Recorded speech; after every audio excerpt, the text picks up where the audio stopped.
Activision, we are done with Call of Duty. We are ready to walk away from the series for good, and the only person that you have to blame isn't your developers like Treyarch, Infinity Ward, Sledgehammer, or Raven. It's you. Activision, you have completely gutted Call of Duty to the point where nobody even wants to bother with the new game this year. It's the constant issues that every single title each year has. It's really a shame because you have multiple development teams that are actually quite dedicated to making these games every year, and it really seems like they're putting pretty much everything possible into these games. No matter the setting, no matter what's going on with the game, it really feels like that they're absolutely trying their best to do anything in their power to make the game better. But unfortunately, you just seem to get in the way every single year. Whether it's skill-based matchmaking or if it's disbanding lobbies that are keeping people away from it, it's also the fact that Warzone integration has completely ruined the entire identity of Call of Duty. Your super hyper focus on monetization has completely sent people away from the series. All of the skins that you have to have your development teams focus on is just completely ruining your whole entire purpose of what Call of Duty meant to be. This franchise used to be gritty. It used to be real. Call of Duty World at War was one of the most surreal moments in gaming history. I remember playing that game back when I was a small kid. I was probably like 8 years old playing World at War, experiencing the horrors of World War II. And the multiplayer for that game was one of the most fun experiences that you could have had ever. It didn't matter how grueling it was and how intense it was. It was just the fact that it was a fun experience online. The social aspect of being in lobbies with other people from around the world, you know, it was a new thing for Xbox at the time and all the other game consoles out there. It wasn't a thing that you had before. The main game that I played most when I was growing up was Call of Duty Black Ops 2. That was the game that I put probably more hours into than I care to admit. Back then we were playing games like Halo and Call of Duty all of the time as much as possible. I understand that every year you're trying to bring in a new audience, but you can't forget that you've built this franchise off millions and millions of players from over the years. You currently have a system in your matchmaking known as skill-based matchmaking that is hurting every single experienced Call of Duty player out there. It doesn't matter if you're the worst player in the world or the best. It's the fact that skill-based matchmaking makes it to where the game becomes exhausting.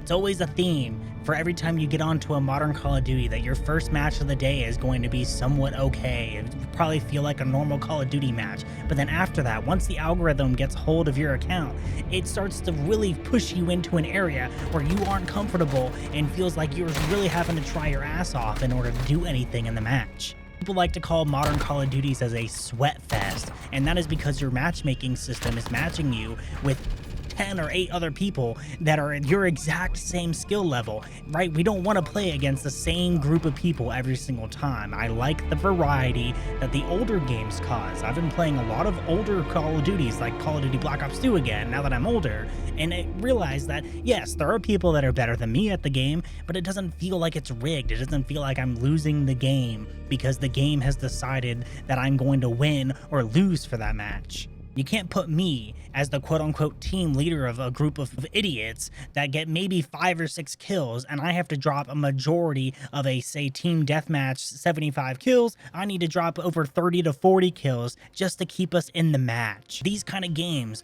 aren't what people want to enjoy with Call of Duty anymore. Now that Treyarch has come out with interviews saying that they have no way of dealing with SBMM, and it all falls down to Activision coming in and changing this mechanic. This is your job now to help Call of Duty and to fix this. There's already rumors of the fact that disbanding lobbies might be leaving, which is only the first step. You have to get rid of skill-based matchmaking in order to make Call of Duty come back. There are so many people who are willing to swing the gate open and jump back into Call of Duty as long as you get rid of skill-based matchmaking. I don't want to hear the bullshit that we're trying to protect the lower skilled players. The lower skilled players aren't going to get any better at the game if you have skill-based matchmaking matching them up to other people who are just as bad at the game as them. Why was that something that we had to get rid of? Was it because we decided to get rid of our training camp? It was a mode in older Call of Duties that would let you go into a game where you would only match up against people that were also new to the game yourself. I mean, the combat training game mode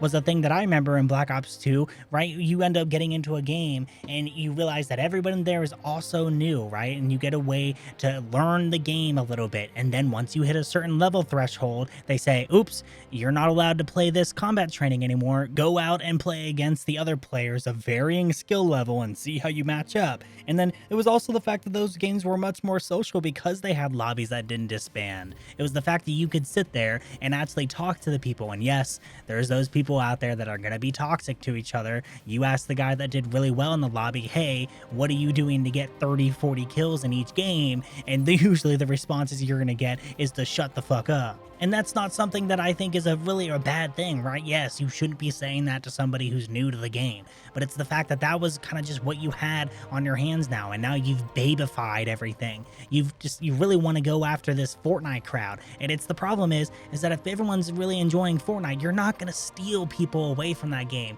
If people that are playing Fortnite aren't going to grow up and go into good Call of Duty thinking that they're going to play that game. They're probably just going to stick to Fortnite. I'm sure there's people out there that are, looking at Black Ops 7 and says, yeah, that looks pretty cool. The game looks fine visually. It looks good. Every game that comes out on this current engine looks good. But the problem is that everything underneath the hood is unfortunately mismatched. It's got coils going everywhere and pipes going in the wrong places. It just doesn't seem like it's going to work. And every single year when you release a product, sure, it might run well for the first couple of weeks, and then all of a sudden things start breaking down. Servers get worse. Then all of a sudden the shop comes out, and then everything that is being asked to be fixed for the multiplayer just completely gets ignored. And I feel like it's going to be the same thing for Black Ops 7 this year. We've already pulled the rug from under Treyarch this year because of the rumor that the Ghost of Hope talked about, where it's the fact that Modern Warfare 4 is working on a new engine, and so therefore nothing is to be left on the table. They're trying to produce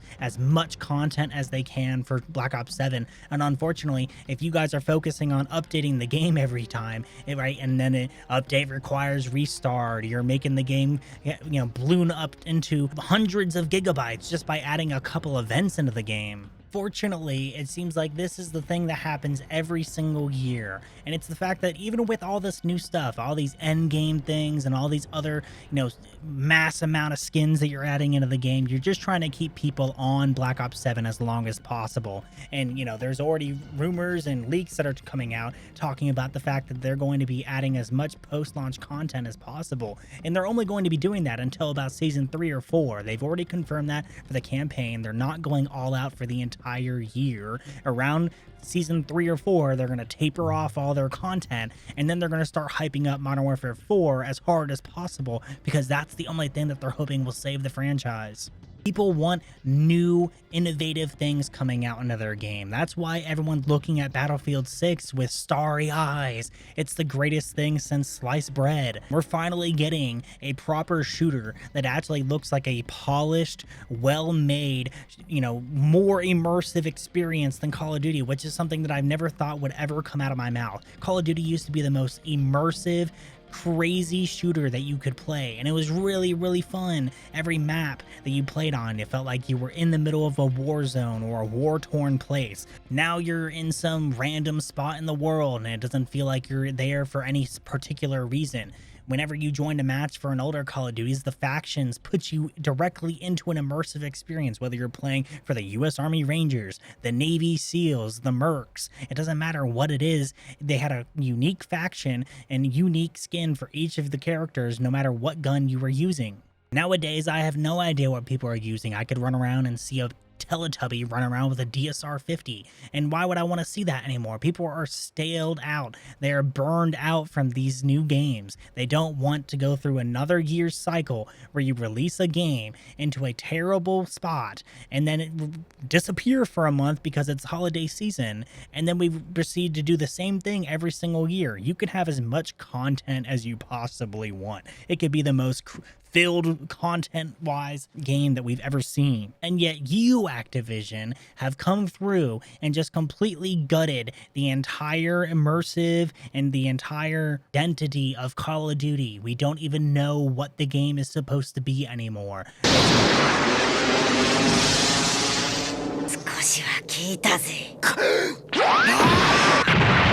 You had such a good opportunity to make Black Ops 7 as a futuristic follow-up game to Black Ops 2 being something way more interesting than the fact that, you know, David Mason's having PTSD from Raul Menendez being used as a terroristic AI.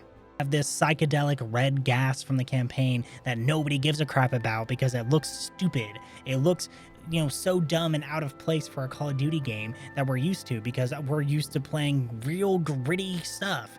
All these things that could happen in the older Call of Duties could be a glimpse into something that happened in real life. If you continue to go down this path where you focus on Warzone and you focus on all the other dumb things that are going on in your game currently, you can see the feedback. I know the feedback is being seen and heard through the comments on your trailers, through Twitter posts, through Reddit posts. You see all of these things, and I know for a fact that you're seeing all the comments about removing skill-based matchmaking and keeping lobbies from disbanding. It's like the main two things that people want, but you also have to go in and focus on all the other stuff. You can't have immersion breaking skins like within the first 3 weeks of the game coming out like you did for Black Ops 6, and they've already claimed that they're not going to do that. But unfortunately, when you've said that you're not going to do that for the past 6 years, how are we going to trust you that you're not going to do it again this year? It's time to take responsibility for the fact that you have declined the series in a serious and damaging way. And until you do that, until you decide to come out and actually tell us that you've messed up, you're going to continue to see player drops every single year until the franchise is considered fully dead. I'm curious on what you guys think about this. Do you think that Activision is really the ones to blame, or is the ones that are developing the games like Treyarch and Infinity Ward, Sledgehammer, do you think they're the ones that are also just as guilty for this? What do you guys think about this? I'm really curious. Go ahead and leave your comments down below, and make sure you leave a like and go ahead and subscribe if you're new. And yeah, I'll see you guys later. Bye.